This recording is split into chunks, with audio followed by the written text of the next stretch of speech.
High school hallways are like battlefields sometimes. Everyone has their place, their role. Mine was the quiet kid in the back, eyes always on the ground, trying to stay invisible. And then there was Jake, the angry bully of the class, storming through life with clenched fists and a permanent scowl. We were polar opposites, two ends of a spectrum that should never intersect. But life has a way of defying expectations. It started with a collision, literally.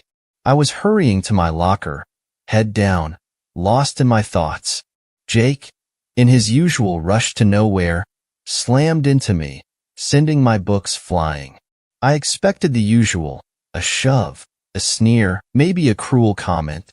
Instead, he surprised me. He grunted an apology, something I never thought I'd hear from him. Days passed, and I couldn't shake the image of Jake's brief, almost vulnerable expression. It haunted me. My curiosity got the better of me. I started watching him more closely, noticing the way his shoulders slumped when he thought no one was looking, the way his anger seemed to mask something deeper. One day, I found him alone behind the school, kicking a trash can in frustration. Without thinking, I approached him. "Rough day?" I asked, my voice trembling. He looked up, his eyes narrowing. "What do you want?" His tone was harsh, but there was a crack in his armor. "Nothing," I said quickly. "Just you seem like you could use someone to talk to." To my surprise, he didn't tell me to get lost. Instead, he just stared at me, a mix of confusion and curiosity in his eyes. "You really think you can help?" I shrugged. "Maybe. Can't hurt to try, right?" We started talking, first awkwardly, then more openly. Jake's anger began to make sense. He had a rough home life, felt misunderstood, trapped. I listened, really listened, and for the first time, I saw the person behind the bully. The climax of our strange, burgeoning friendship came during a late-night study session at my place. We were supposed to be working on a history project, but we ended up talking about everything and nothing. The tension between us was palpable, a mix of confusion, fear, and something else I couldn't quite name. Finally, I couldn't take it anymore. "Jake," my voice barely a whisper, "why are you always so angry?" He sighed, running a hand through his hair.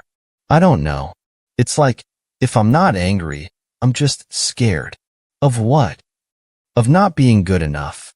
Of being alone." His vulnerability broke something open inside me. Without thinking, I leaned in and kissed him. For a moment, he froze. Then he kissed me back, a desperate, hungry kiss that spoke of years of pain and longing. But the next day at school, Jake avoided me, his face a mask of fear and anger.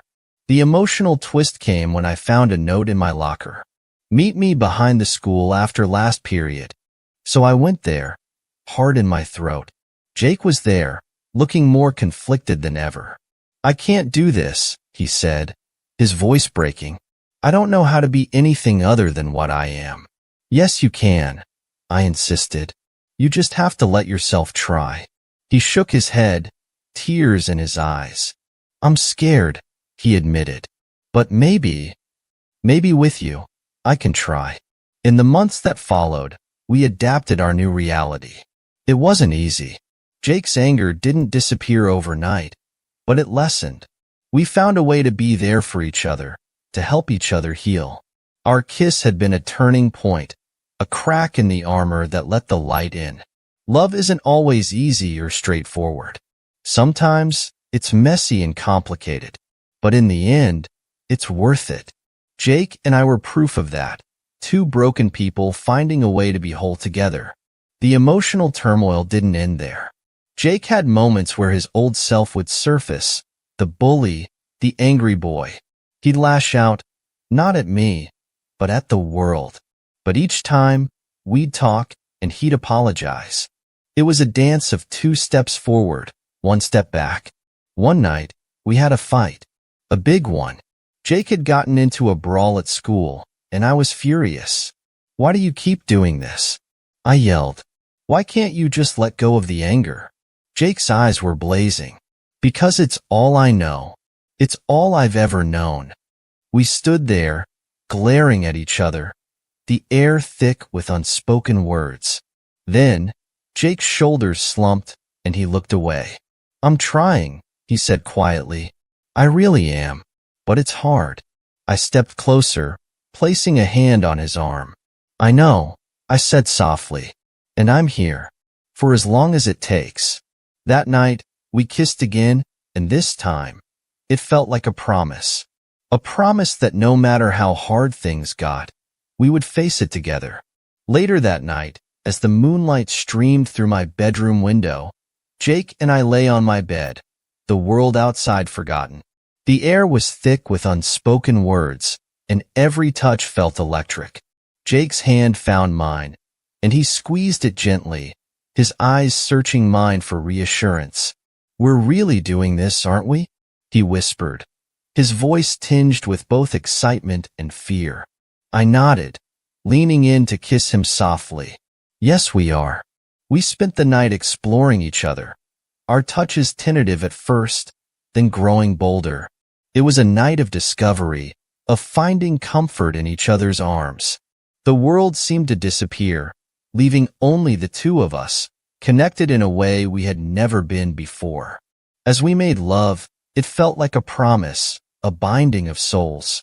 Every kiss, every touch was a reassurance that we were no longer alone, that we had found something beautiful amidst the chaos. When we finally lay exhausted in each other's arms, there was a sense of peace that neither of us had ever felt before. Jake started therapy, something he'd resisted for a long time. It wasn't a magic fix, but it helped. Slowly, he began to change. The bully was still there, but he was quieter, less angry. And in his place, a new Jake emerged. One who could laugh, who could love. Our relationship wasn't perfect. We had our ups and downs, our moments of doubt and fear. But through it all, we held on to each other. We learned that love is about more than just the good times. It's about facing the bad times together, about being there for each other, no matter what. In the end, we found our way, together. And in doing so, we discovered that sometimes, the person you least expect can become the person you need the most.